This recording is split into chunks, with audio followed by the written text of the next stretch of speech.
This break is brought to you by Netflix. Head on over to netflix.com/GameBreakerTV and get access to a free 30-day trial of the service. It's an amazing, wonderful streaming service. I highly recommend it, so go check that out. Now, what happens when two Char fall in love? Well, we've got Tyrion zoologist and Gamebreaker writer Jason Winter on the line to weigh in his expert opinion. Now, Jason, I've got a serious question for you. What does Char on Char Love smell like? Probably very wet. Okay. Wet cat? Wet what? I hope it's not like a wet cat.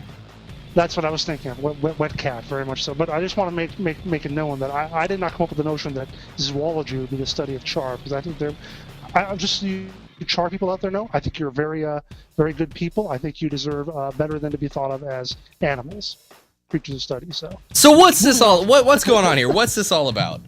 Moving on from that, though, there was an interview on the German fan site War Tower with Guild Wars 2 writer Scott McGough. It's a really good, long interview. It talks about a lot of things, all things Char, basically, and really interesting to people who are planning to roll Char right from the start, like I am. Scott uses a lot of historical precedents to describe Char Society. He brings up feudal Japan, sort of how the Char, the highest caste in their society is the warrior caste. Sort of similar to the samurai in feudal Japan, and they're basically the guys in charge. And if you don't get out of their way, they'll do pretty much whatever they want to get you out of their way.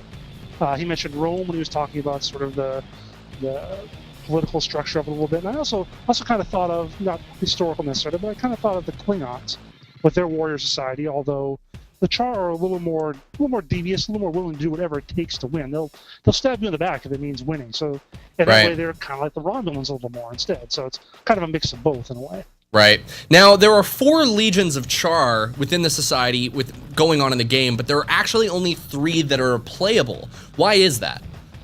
Well, you have your Ash, Blood, and Iron legions. Those are the 3 that you can kind of choose to be a part of in the game. The 4th one was the Flame Legion. They were ascended during the time of Guild Wars 1, and they were a major enemy. You fought the Char pretty much throughout the whole first part of the game, especially. They worshiped gods, they were very spiritual, and they encouraged that of others.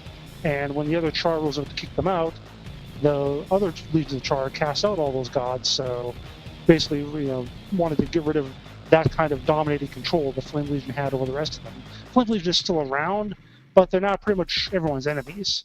And it's also the cool thing that he brought up, Scott mentioned, is that the Black Citadel is a stronghold of the Iron Legion, but he said there were citadels for the other legions, and we'll probably see them in other expansions. So definitely looking forward to seeing what those look like.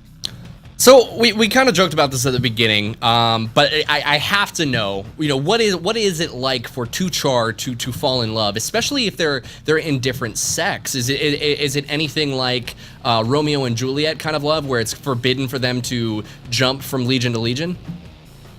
Not so much. Scott said it was pretty much okay. They don't have any real rules about it or anything, but just don't give away your secrets. You don't want that kind of pillow talk or whatever, because as Scott mentioned, if you are caught doing that sort of thing, the way I put it is that it's not going to be a court-martial, as much as it'll be a court evisceration.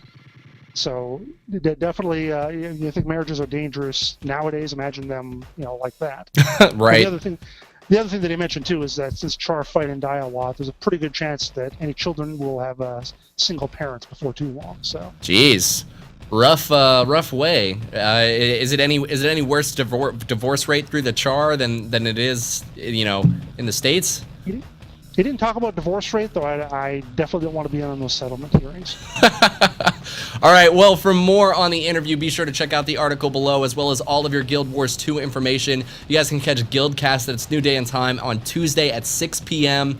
Keep it tuned right here to Gamebreaker TV for all of your other gaming-related needs, and we'll see you guys next time.